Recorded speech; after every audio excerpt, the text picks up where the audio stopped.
Hey YouTube, I've had a lot of interest from some of my friends who look to me as some sort of an expert in fire protection, since that's what I get paid to do. And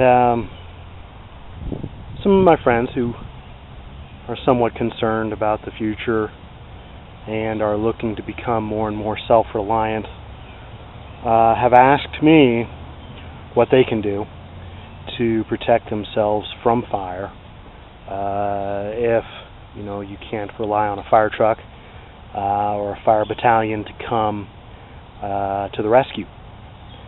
And of course, besides the normal stuff of having smoke detectors and carbon monoxide detectors and whatnot, fire extinguishers should be a part of any homeowner's protection system, regardless of the current political climate or who might be coming to your rescue. And most houses are going to have an ABC of some kind of, a standard red fire extinguisher in the kitchen or in the basement maybe, but those are kind of one-hit wonders. Once they're discharged, even if you don't use all of the agent inside of it, it's pretty much trash and you have to throw it out and go buy a new one. That might not work out too well in the SHTF, so how can you keep yourself protected? Well, I would get a Class A water extinguisher. It's only good on regular combustibles. You certainly don't want to shoot it at something that's electrically energized, and if you spray it at a grease fire, you're only going to make the fire far more spectacular. So what do you use it on? Well, the basics: paper, wood, cardboard. If you've got a fireplace or a chimney fire, you could attempt at least an initial knockdown with one of these. But the great thing about it is it's easily serviced and easily put back into service once you've discharged it. In fact, it's so easy you can even use one of these to water your garden if your garden's a little bit out of reach of your hose, or if you have to carry your water to the garden. And that's what I typically use it for. Pair of channel locks, that'll help you loosen the bolt and tighten the bolt that holds the thing down. Just a quick word about the valve. The bottom lever actually stays still. It's the lever that you handle the weight with. The top is the one that moves, and when you push it down, the water will shoot out the end. You can use your thumb to cover the ends just like a regular hose and create a fanning pattern to fight a wider spread fire or a small fire that's close up to you.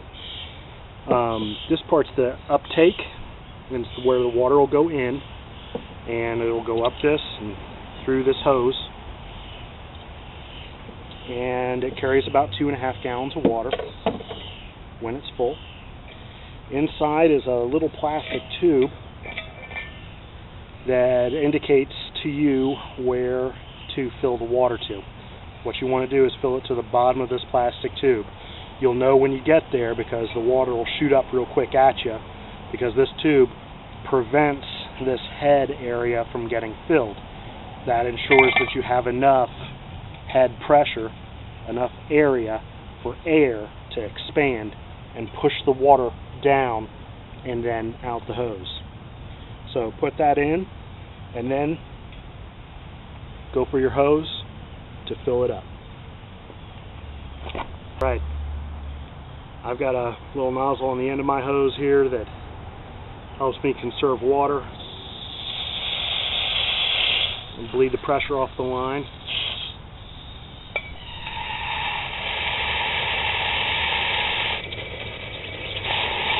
You'll get a little wet doing this.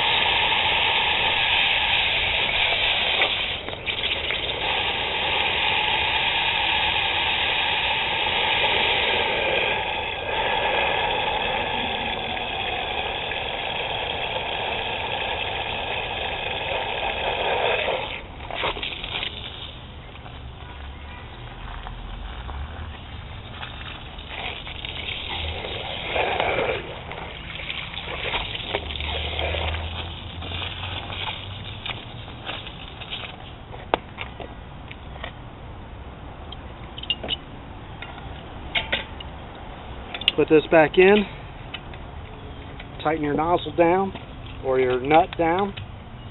If you're going to store it for a real long time, you can put a little Teflon tape on there, but it's really not necessary. There are a lot of threads because it holds a fair amount of pressure with 100 psi. Then you're going to take a 12 volt, in my case a 12 volt air compressor. You can use any air compressor. And we're going to go up to 100 pounds, so you just have to make sure that your compressor is capable of that.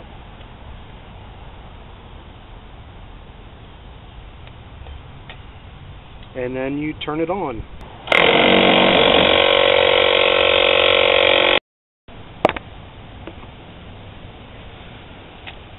Okay, we've got it charged back up now to 100 psi. One thing you might not have known is that all of these fire extinguishers are serviced with just a typical Schrader valve, the valve that you see on any car. So that makes it easy when it comes to charging it. Also, I like to use the 12 volt in case my power's out. I can just run it off my car battery or any of the batteries that I have in my house. When you take the valve off, it usually will spit back some water at you, so protect your equipment from that.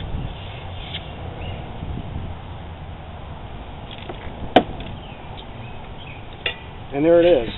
You may be able to see the arrows up in the green there, and it's not a very accurate gauge, but it is good enough to show you that you do have a charge on there. So if you're walking by it, you can see that it is in service.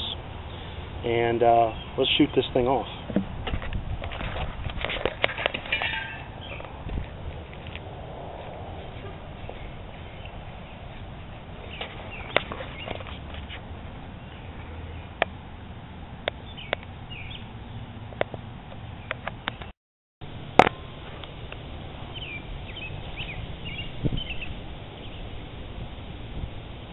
I like to take my thumb and put it over the nozzle to create a fan.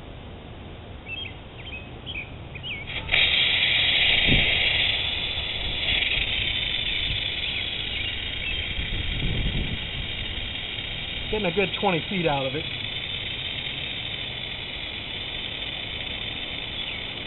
And full bore, it'll last about 50 seconds to a minute. But usually when you're firefighting, you're going to want to hit it at the base of the fire and then back off for a second. Analyze the situation, see if the fire's moved on you, then go back at it.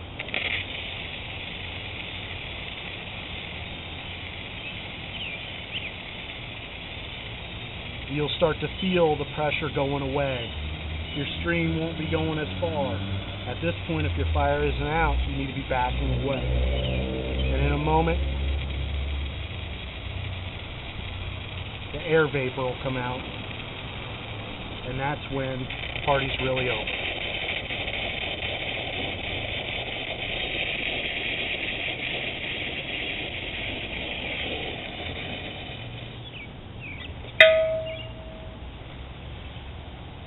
It can also be great fun when you're sneaking up on a friend on a hot day.